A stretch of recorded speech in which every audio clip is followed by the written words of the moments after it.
Padre, te damos gracias en esta mañana. Te damos gracias, Señor, por darnos este privilegio tan especial de reunirnos en asamblea, de reunirnos con un mismo espíritu y un mismo sentir, el de adorarte, el de agradarte. Padre, tú eres el centro de esta reunión. Tú eres lo más importante de todo lo que estamos haciendo en esta mañana. Preparamos una atmósfera de bendición, Señor, para que tu palabra pueda fluir de una manera sobrenatural en esta mañana, Señor. Padre, como siempre lo digo, cuando predico, ábrenos esos ojos espirituales y podamos comprender esa verdad tan especial que nos quieres traer en el nombre soberano de Cristo Jesús. Amén y amén. Gloria al Señor.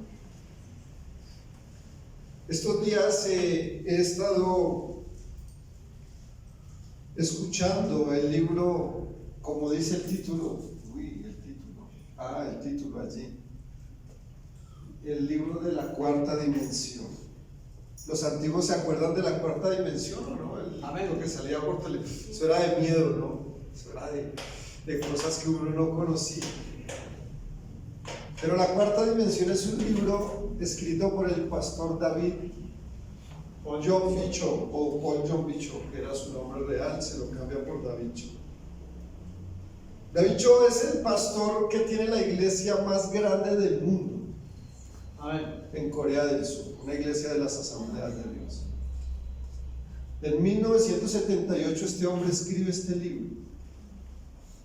Y es un libro que todos los antiguos o los que hemos estudiado algo de instituto o de algún curso, sabemos que este libro existía, pero yo hasta ahora lo empecé a leer.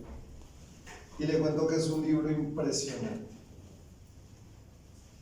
En estos días cuando me dicen, sale el listado de que tengo que predicar, tenía varios temas, pero después yo siempre le intento preguntar al Señor que cuál es el mensaje que Él quiere que yo dé. Y no es que siempre el Señor le hable al oído, habla de esto, no siempre pasa eso. Pero llega ese querer al corazón de algo específico y es lo que les comparto.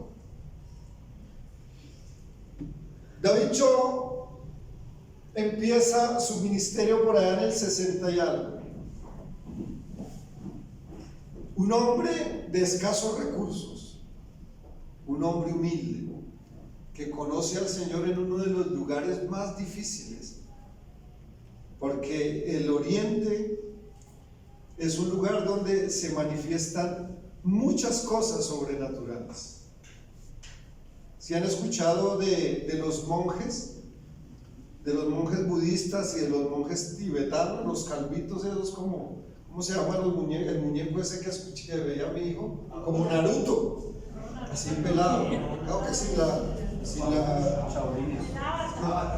el avatar. Eso. Algo así. Y David Cho se levanta en ese medio donde lo sobrenatural es algo del común, donde lo sobrenatural sucede. Y él empieza a hablar y empieza a querer y a creer que Dios podía hacer algo con él. Y él empieza y abre su obra, una iglesia pequeña de unos cuantos miembros. Y él empieza a ver con detenimiento el tema de la fe. Y él empieza a mirar qué es la fe. Yo estaba intentando buscar un versículo diferente al que todos lo sabemos, pero me di cuenta cuando estaba preparando el sermón que para hablar de la fe es imposible no usar Hebreos capítulo 11. Es imposible hacerlo. Yo intenté buscar varios, pero ninguno tan completo como este texto que ya les voy a mostrar. Y David Cho se levanta allí Y dice que él empieza a creer. Y empieza a creer de una manera sobrenatural. Y él en medio de oración, dice que el Señor él siente en su corazón que el Señor le va a regalar algunas cosas que él quería en su corazón.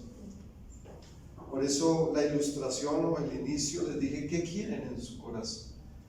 Ténganlo allí, porque lo que Dios quiere es darnos lo que queremos.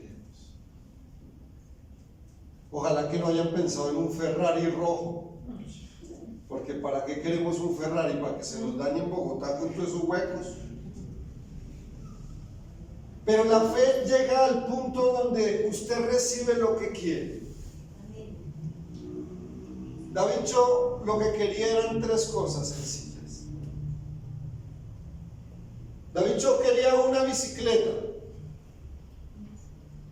Él quería una bicicleta porque era de escasos recursos y no tenía bicicleta. Andaba a pie. Pero él también quería una silla de escritorio, pero con ruedas, como las que para nosotros hoy en día son normales. Y si él pedía una de esas era porque no era tan normal en esa época una silla que tuviera rueditas para moverse. Y lo otro que él quería era un escritorio para poder estudiar. Dice que se levanta esa mañana, ora al Señor con su corazón en la mano, y Dios le hace sentir que Él le iba a dar esas tres cosas. Y él llega al culto, al servicio, y empieza a predicar, y le dice, hablando de la fe, le dice a la congregación que Dios le había dado, porque él ya lo hablaba como si fuera un hecho, que Dios le había dado una bicicleta, una silla con ruedas y un escritorio.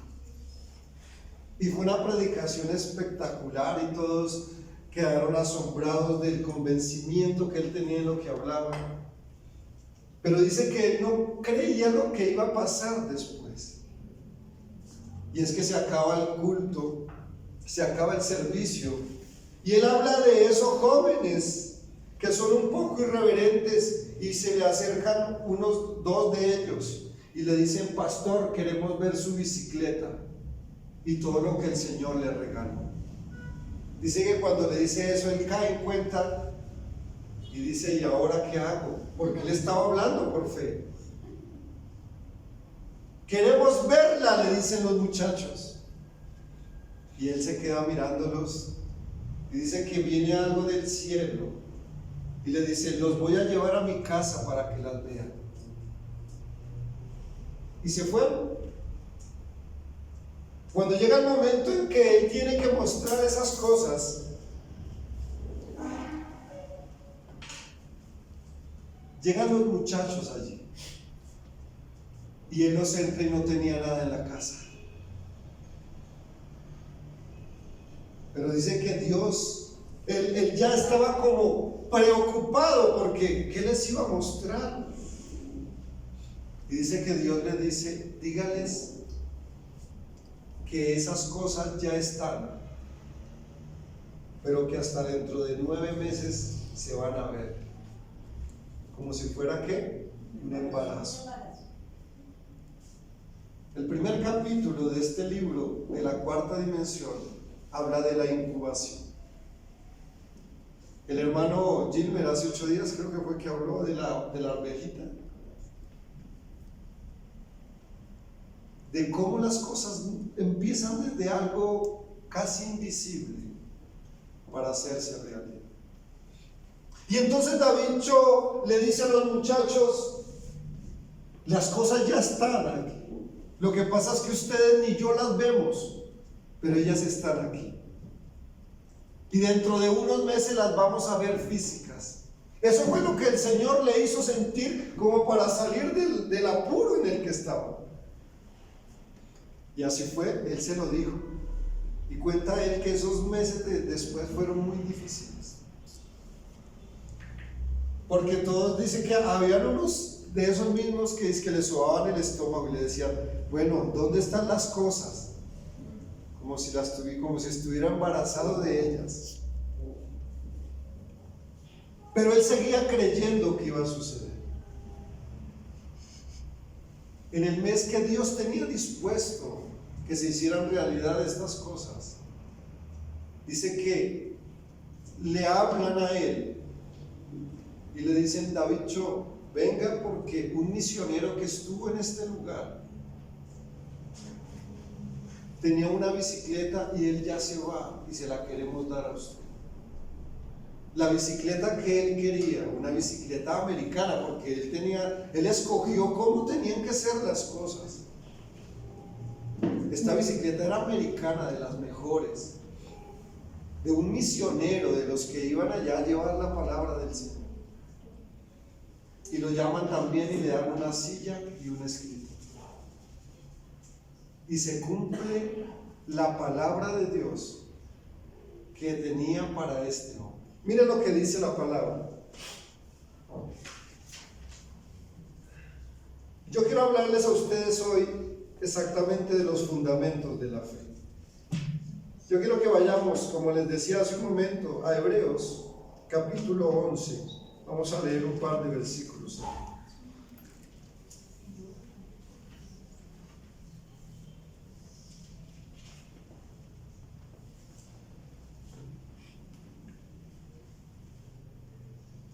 Dice así: es pues la fe, la certeza de lo que se espera y la convicción de lo que no se ve. Y en esta empieza lo que yo les quiero hablar. Porque por ella alcanzaron buen testimonio los antiguos. Por la fe entendemos haber sido constituido el universo por la palabra de Dios. De modo de lo que se ve fue hecho de lo que no se ve. Voy a usar 3 eventos bíblicos donde nos pueden dilucir un poco de lo que necesitamos para que nuestra fe cambie. Porque nuestra fe tiene que cambiar. Estuve mirando a un gran pensador y decía que habían 2 tipos de fe. Una fe natural y una fe, como no es un pensador netamente cristiano, decía que la otra fe era una fe espiritual. Y yo me puse a mirar y comprendí que era verdad. Esa fe natural es la que opera positivamente en lo que mucha gente quiere. En el capítulo 2 del libro de la cuarta dimensión, el capítulo 2 se llama así, la cuarta dimensión. Y el capítulo 2 empieza hablando que para él fue muy difícil empezar a mostrar lo sobrenatural de Dios, porque para ellos era normal.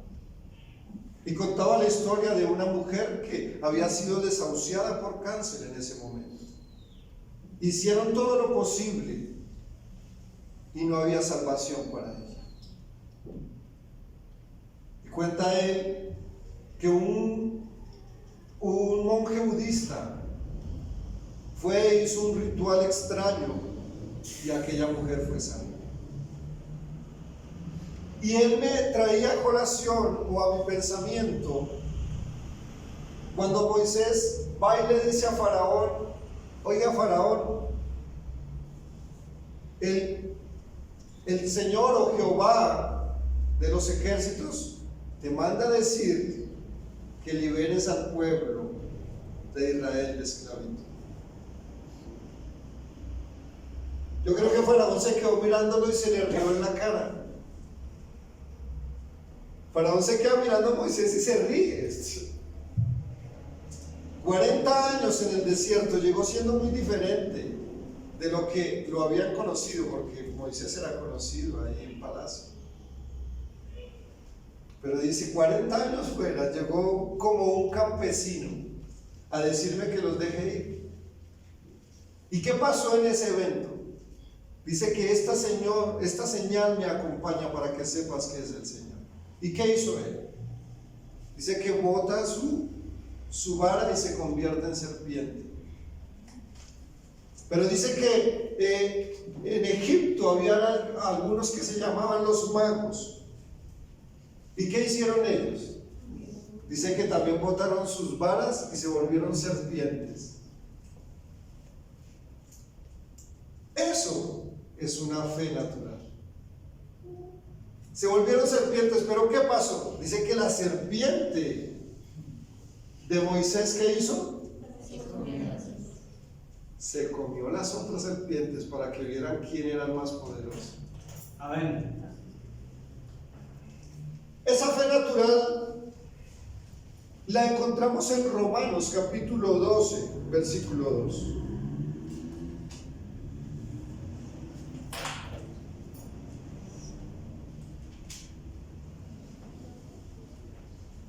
Amén.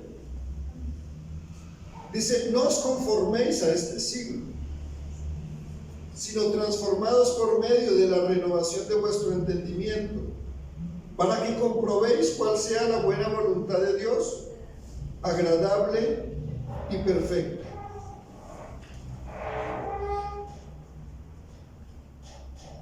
El Señor dice que necesita que encontremos la buena voluntad. Tenemos que ser transformados. Tenemos que ser transformados. La palabra de Dios dice que a todos nos dio una medida de fe. ¿Sí lo han escuchado? Amén. Todos tenemos una medida de fe, creyente como no creyente. Todos tenemos una medida de fe, pero dice que nuestra mente tiene que ser transformada.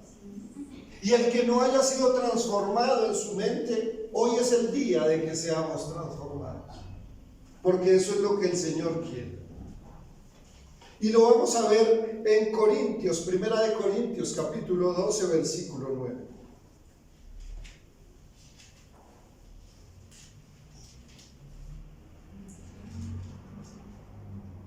O sea que todos tenemos una medida de fe, pero miren a lo que Dios nos quiere llevar. Dones espirituales, y empieza a hablar de algunos dones espirituales. Pero en el versículo 9 hay un don que es el que yo quiero tocar hoy. ¿Y es el don de qué? A otro fe por el Espíritu. Esto es una fe sobrenatural. Esta no es la fe, la medida de fe con la que Dios nos dio, nos trajo, nos creó. No, esto es una fe que va más allá. Es esa fe que usted piensa algo, cree con su corazón y con el tiempo lo verá. Con el tiempo usted ha de ver lo que en su corazón Dios le ha hecho sentir que va a tener. Y como les digo, lo que Dios quiere es darnos cosas que sean suficientemente poderosas para que nuestro camino sea diferente cada día. Y vamos a hablar de 3 personajes que tuvieron algo especial que nos van a enriquecer hoy para que nuestra fe hoy cambie de la fe natural que tenemos a una fe sobrenatural, como Corintios nos dice que Dios nos quiere. Amén. Amén. Y el primero es una mujer. Miren lo que dice Lucas capítulo 4 versículo 25.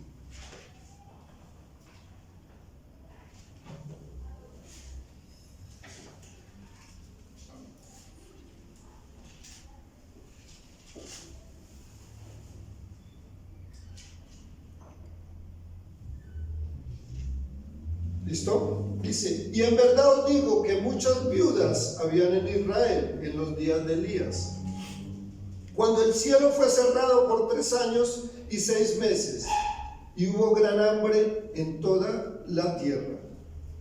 Pero a ninguna de ellas fue enviado Elías, sino a una mujer que viuda en Sarepta de Sidón. Todos conocen la historia de la viuda de Sarepta. La viuda de Sarepta es uno de los personajes, porque si vemos ahí en el capítulo 11 de Hebreo nos hablan de muchos.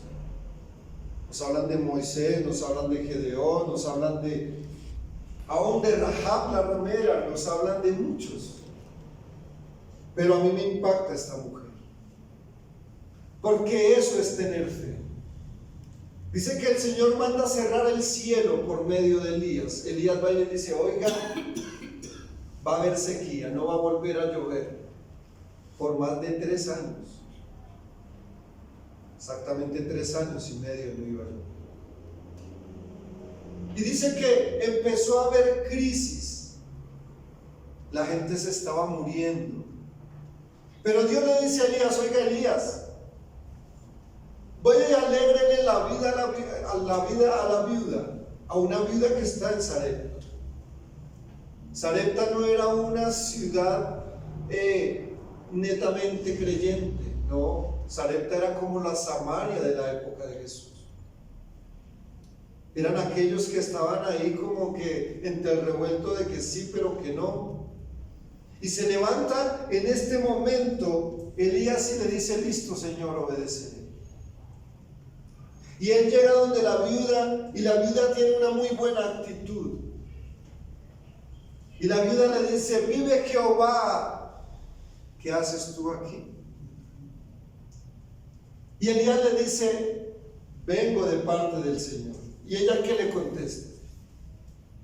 Le dice: Señor, de verdad que tengo solo un puñado de harina que pensaba cocer con mi hijo y después morirnos.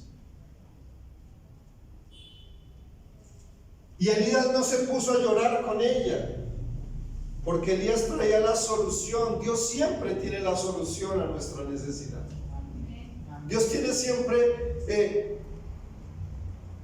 lo que necesitamos. Dios lo tiene siempre en su poder. Y entonces, ¿qué le dice Elías? ¿Sí recuerdan? Elías le dice: bueno, mujer, ya que tienes ese puñado de harina, ve y hazme una torta bajo ceniza y me la das a mí primero y después comen ustedes. ¿Ustedes qué creen que hizo esta mujer? ¿Qué pasaría si nos dijeran a nosotros algo similar? Oiga, estamos a punto de morir, no tenemos más. Aunque ella exageró un poco, porque eso es lo que hacemos nosotros cuando estamos en crisis. Exageramos. Y en estos días voy a hablar de la depresión, porque eso es. La depresión nos lleva a exagerar todo a punto de que usted se quiere morir. Y le da tristeza los niños que mueren de África, de hambre.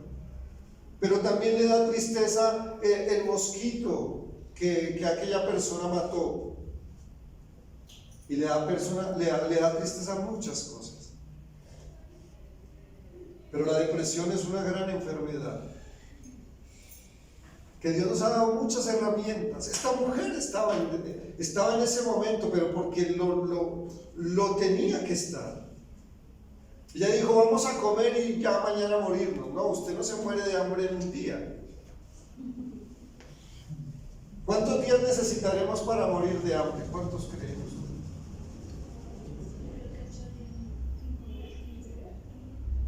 ¿Cuántos? 8.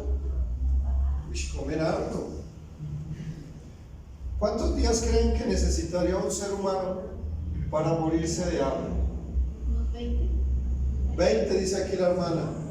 ¿Quién da más? ¿Cuántos? Depende de la contextura física. No depende de que la contextura física. Escuchen bien, un hombre puede vivir sin tomar agua máximo 8 días. Y sin comida puede alcanzar a durar 60 días sin comer, tomando agua, que si no, ahí sí se muere. Y esta mujer dijo que al otro día se iba a morir. Eso no es depresión, eso no es crisis. Y eso, así somos nosotros. A la chica lo deja el novio y se quiere morir porque no le alcanzan los 7.000 millones de personas, bueno, digamos que 3.500 millones de hombres que hay en el mundo, no le alcanzan eso, sino ya porque la dejó uno si quiere morir. He conocido muchos que han perdido sus riquezas y se quieren morir. Esta mujer estaba viviendo un momento difícil y quería morir. Tenía por qué querer morir. Y aquel hombre le dice: oiga, vaya y cósame eso a mí primero. Mientras ustedes me ven comer, yo como y después comen ustedes. Oiga, llegó el momento más difícil de la vida de esta mujer. Una mujer de fe. Una mujer que estaba feliz de que el siervo de Jehová ya hubiese llegado a su casa. Pero ella se queda mirándolo y yo me imagino ese revuelto de emociones que ella tenía cuando este hombre le dice eso. Pero ella hace caso. El primer fundamento para que nuestra fe cambie de natural a espiritual es que tenemos que obedecer. Ustedes se dan cuenta de los milagros de Jesús en el Nuevo Testamento y ninguno tuvo los mismos parámetros para el ser humano. A uno le decía: oiga, vaya y hable con el sacerdote, y cuando lleguen allá ustedes serán limpios, a los leprosos. Pero a un ciego solo le dijo: oiga, levántate y camina. A Bartimeo, que vamos a hablar de él ahorita. Pero a otro dice que escupió en la tierra, hizo lodo y se lo echó en los ojos. A otro le dijo: vaya y haga esto. A otro dijo: vaya y haga lo otro. ¿Y sabe qué hacían todos? Obedecían, hacían caso. Hablaba con un hermano que ahora trabaja conmigo y le decía: lo que yo aprendí a hacer primero fue caso. Hablando del trabajo, yo lo que más sé hacer, a mí me preguntan: ¿y usted qué sabe hacer? Después de 21 años de experiencia en el sector petrolero, le digo: lo que yo sé hacer es caso. Porque nosotros debemos comprender que la obediencia tiene que ser un fundamento, no solo para la fe, sino para nuestra vida. Alce la mano los papás aquí, a ver, quiero ver cuántos papaces hay. ¿Hay hartos? ¿Qué tan difícil es que nuestros hijos no hagan caso? Oiga, lave la loza. Sí, papá, sí, porque ellos son todos sí, claro. Y se va uno y llega la otra al otro día y no está lavada la loza. Haga tal cosa, sí, papá, sí, claro. Y usted va y mira y no lo hicieron. Eso le revuelve como las entrañas a uno. Le gustaría a uno llevarlo allá al ¿cómo se llama eso? Al internado, mandar uno para el internado de una vez.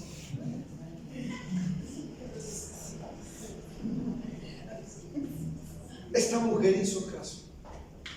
Esta mujer hace caso y recibe del Señor el milagro que estaba esperando. La historia termina que él come y le dice: mujer, y tranquila, porque hoy te digo que nunca te faltará la harina. Nunca te faltará la provisión del cielo. Pero le dice: hasta que llueva. Y yo les aseguro que cuando empezó a llover se le acabó la harina. Porque así pasa. Hay una historia muy bonita del pastor César, de hace muchos años, cuando andaban en crisis, porque ahora andan muy bien. Gloria a Dios. Amén. Y dice que el gas se les estaba acabando. Y el pastor oró porque se había acabado. Y el pastor oró y le dijo: Señor, hasta que tenga plata, ayúdanos con gas. Y dice que el gas empezó a dar Y empezó la estufa a cocinar normal. A los días que le llegó una plática se le acabó el gas. Así yo creo que le pasó a la viuda de Sarepta, porque en ella hubo obediencia. Mira lo que dice Primera de Reyes 17:14.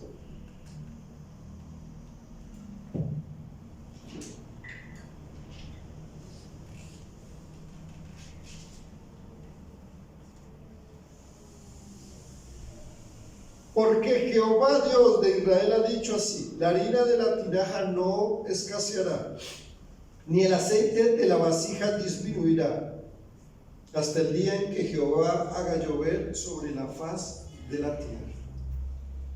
Esta mujer se encontró con el milagro que Dios tenía preparado para ella. Ella, aunque estaba en ese momento difícil que todos hemos estado, que queremos decir, trágame tierra, ya aquí no sirvo para nada, porque todos lo hemos vivido, o al menos yo, no sé ustedes, si son demasiado espirituales que no lo hayan vivido.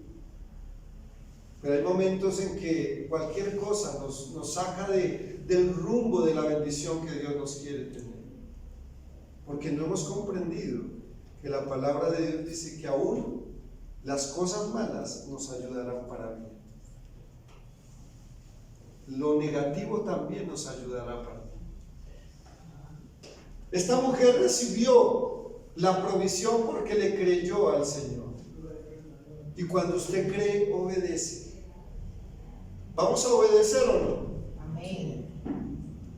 ¿Vamos a obedecer? Veníamos el día de antier, fue hermano Jesús y antier. Veníamos por allá cansadísimos porque salimos muy temprano. Y veníamos como a las 8 de la noche de un viaje de Gachancipá, había ido a Tenjo, Gachancipá. Ya venía que me dormía. Íbamos pasando y un señor empujando un carro vía Siberia Tenjo, que esa vía es angostica, feísima, oscura. Y alcancé a andar 1 kilómetro y el Señor me redarguye el corazón. Y le digo, hermano, ya nos cogió la tarde, devolvámonos. Y me devolví y le dije, hermano, le tocó o maneje o empuje. Dijo, no, pastor, yo le ayudo a empujar. Tocó empujar un rato, ¿no? Pero hay que obedecerle al Señor. Que no pase lo que muchas veces ocurre, y es que Dios le habla a uno. Y Dios no habla siempre audiblemente. Qué hermoso cuando lo hace, que se le escuche la voz. No, a veces habla el corazón. Muchos de nuestros sentires internos son de parte de Dios. Y muchas veces la gente dice, uy no, Dios reprenda al diablo, porque le dice, vaya y haga tal cosa, vaya y regálele tal cosa a tal persona. Muchas veces llegué yo a mi casa sin zapatos. Bueno, claro que no a pie porque andaba en carro, ¿no?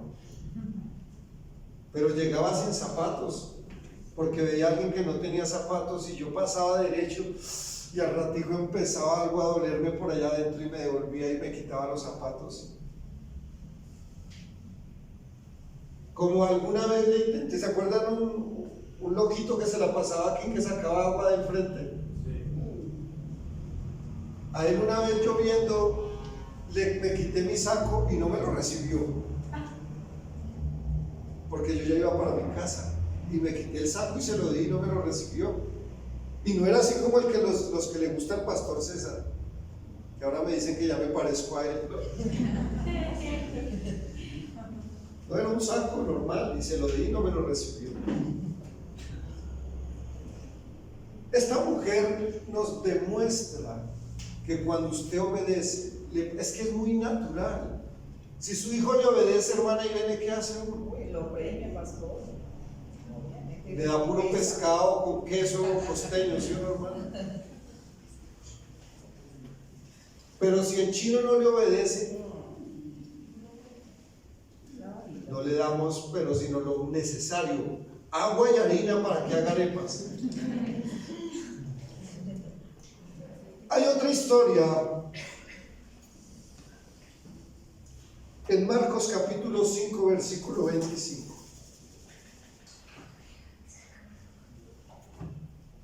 Vamos a ir por el segundo fundamento. Voy a darle solo 3, habrían cientos, pero yo creo que son los 3 que el Señor nos regaló y para que pensáramos bien.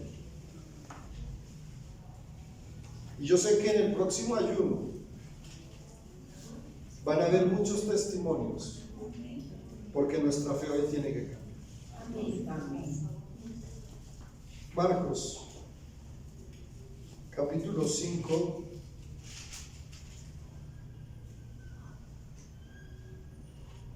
versículo 25. Este también todos lo conocemos.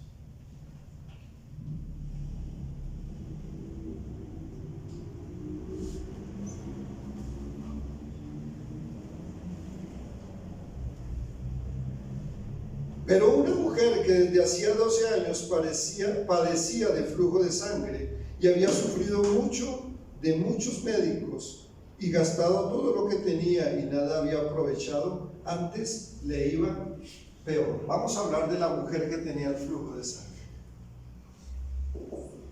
Esta mujer nos demuestra y nos da otro fundamento importante de lo que es tener fe.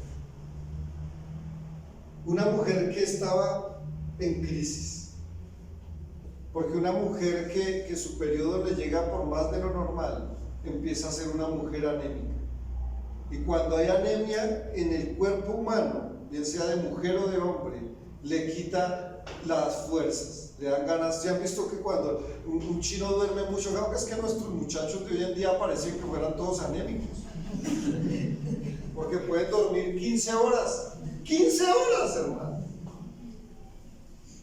Se levantan, se acuestan a las 10, porque eso sí trasnochan. Eso sí trasnochan. Yo ya cumplí los 40, ya no trasnocho. Pero los chinos se acuestan a las 12 y se pueden levantar a las 12 del otro día. A las 2 de la tarde. Oh, Dios mío. Parecen anémicos estos muchachos. Pero esta mujer no tenía fuerzas. Aparte de eso, por la cultura donde ella estaba, era una mujer maldita. Maldita por 2 razones. Porque la enfermedad en ese tiempo era maldición. ¿Y por qué otra razón? Porque era inmunda, no podía estar cerca de la gente. Era igual que un leproso. Y dice que ella escuchó que venía Jesús y no le importó. El segundo fundamento que debemos tener es lo que dice ahí en Hebreos capítulo 1, tener convicción. Díganme los estudiosos aquí, algunos hermanos que hayan estudiado, hermana Mercedes que estudió Instituto Bíblico, la pastora Xiomara, venga a ver quién veo más. Bueno, y estos jóvenes ya casi todos están en Instituto Bíblico. ¿Dónde hay una teología donde diga que usted va y tocaba el manto de Jesús y era sano? ¿Dónde hay una teología que le diga a usted que de esa manera iba a ser sano? No la vi. Pero ella en su corazón estaba convencida que si llegaba a tocar el manto, al menos el manto de Jesús, ella iba a ser sana. Y esto me recuerda una historia de Marcos Witt en Brasil. Dice que Marcos Witt en Brasil fue a cantar a un concierto, y los que han tenido la oportunidad o tuvieron la oportunidad de escuchar a Marcos Witt, la puesta en escena de él es muy bonita.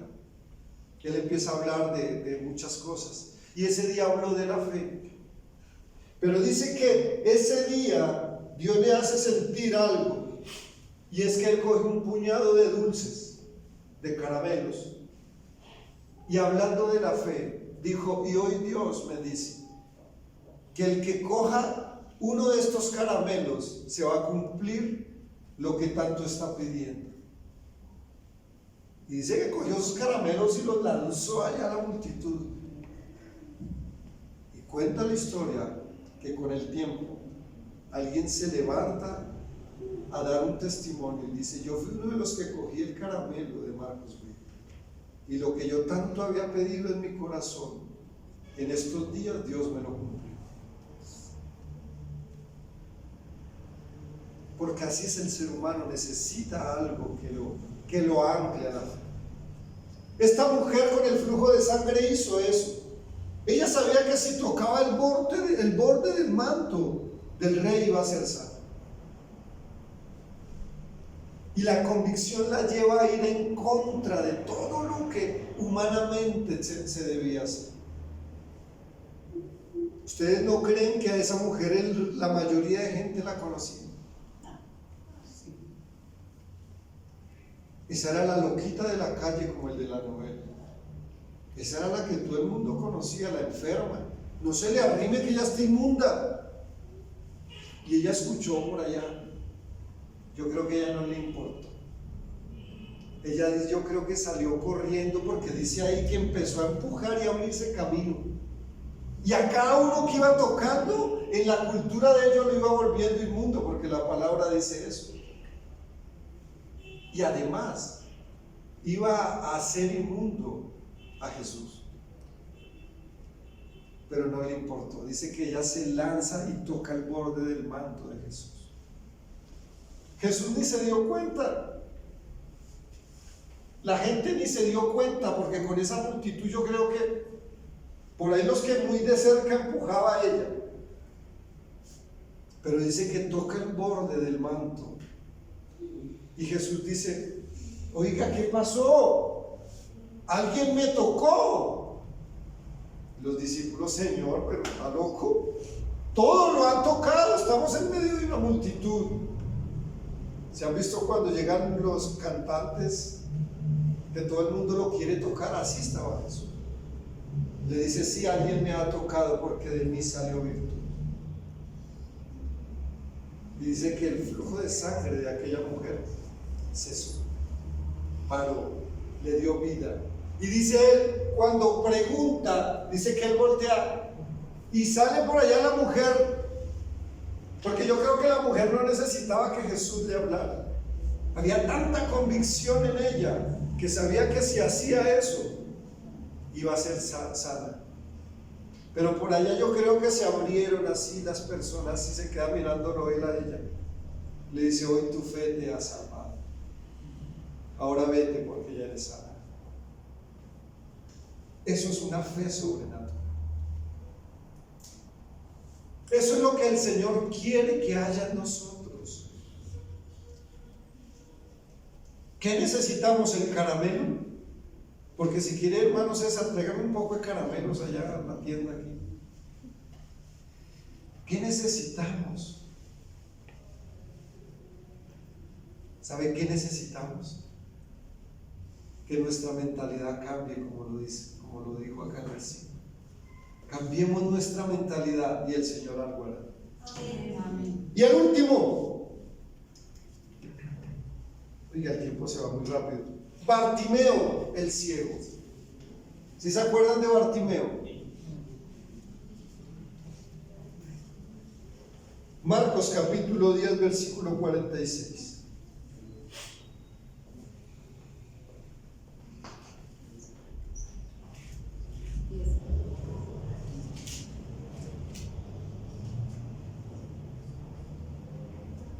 Entonces vinieron a Jericó, y al salir de Jericó, él y sus discípulos, o sea, Jesús y sus discípulos, y una gran multitud.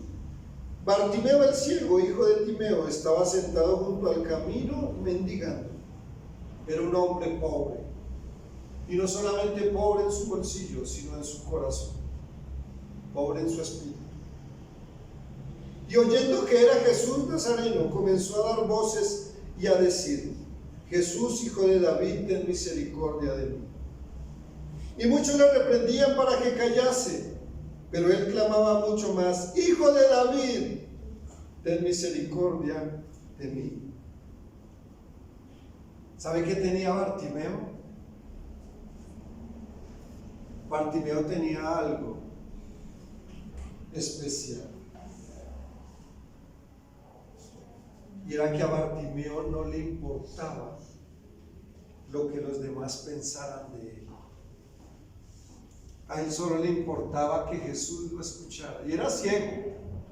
Solo escuchó que la multitud, y yo creo que todos decían ahí al lado de él: oiga, ese Jesús el que hace milagros. Y a Bartimeo no le importó más. Se levantó y empezó a gritar a voz en cuello. Y usó la palabra clave: Hijo de David, ten misericordia de mí.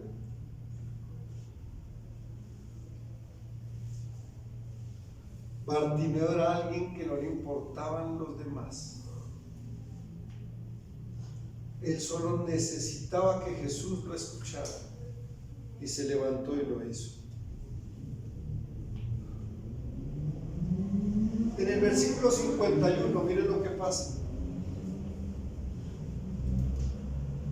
Respondió Jesús y le dijo: ¿qué quieres que te haga? Y el ciego le dijo: Maestro, que recobre la vista. Y Jesús le dice: vete, tu fe te ha salvado. Y enseguida recobró la vista y seguía a Jesús en el camino. Jesús siempre nos da primero la salvación y después la sanidad, si se han dado cuenta. Así le dijo a la mujer también: mujer, eres salva, y ahora vete y disfruta la sanidad. Bástate mi gracia.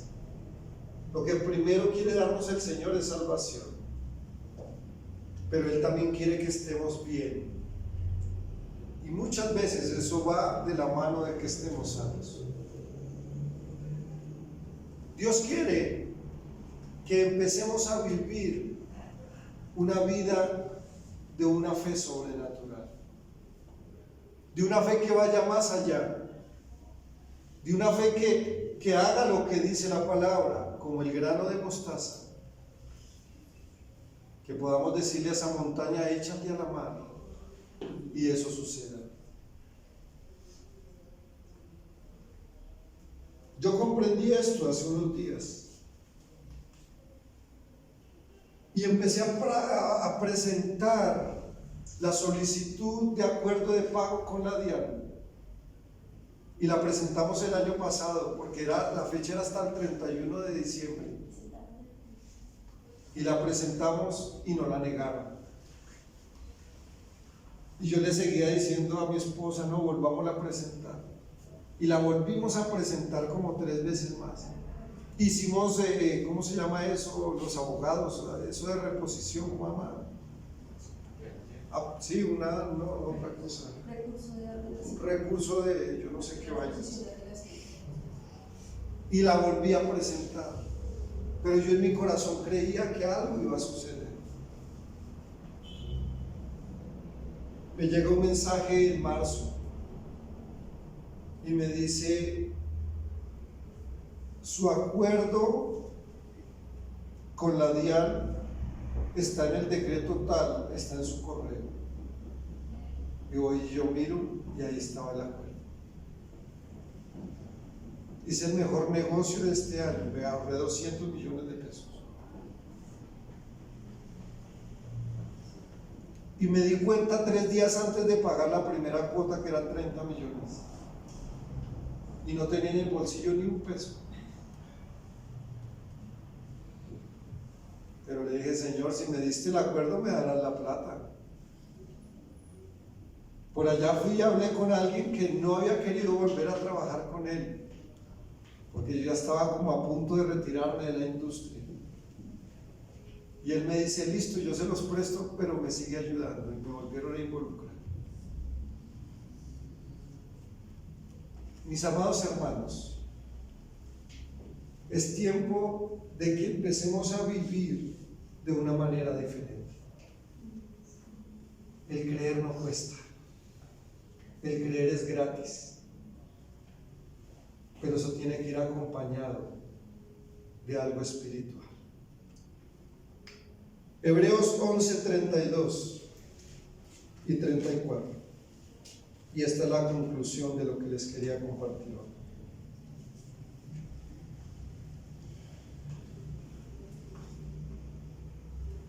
¿Y qué más digo? Por el tiempo me faltaría contando de Gedeón, de Barak, de Sansón, de Jefté, de David, así como de Samuel y de los profetas, que por fe conquistaron reinos, hicieron justicia, alcanzaron promesas, taparon bocas de leones, apagaron fuegos impetuosos, evitaron filo de espada, sacaron fuerzas de debilidad, se hicieron fuertes en batallas y pusieron en fuga a ejércitos extranjeros. Del 35 en adelante se los dejo de tarea, porque esa es la parte que no es tan bonita, se las dejo de tarea en la casa. Pero por fe dice que se han hecho muchas cosas, muchas grandes cosas. David empezó con unos pocos, creyó en su corazón que algo iba a suceder y esto sucedió. A los años, 10, 15 años, empezó a pedirle al Señor por tanditas de 5,000 creyentes. Y le decía: Señor, yo quiero 5,000 creyentes para este año. Y el Señor se los empezó a dar. El siguiente año le dijo: Señor, ya no quiero 5,000 creyentes en el año, quiero 5,000 creyentes cada mes.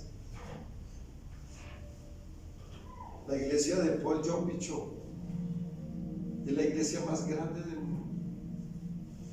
Tiene 1,000 pastores y tenía más de 750,000 creyentes. Solo porque un hombre fue diferente y tuvo fe para creer.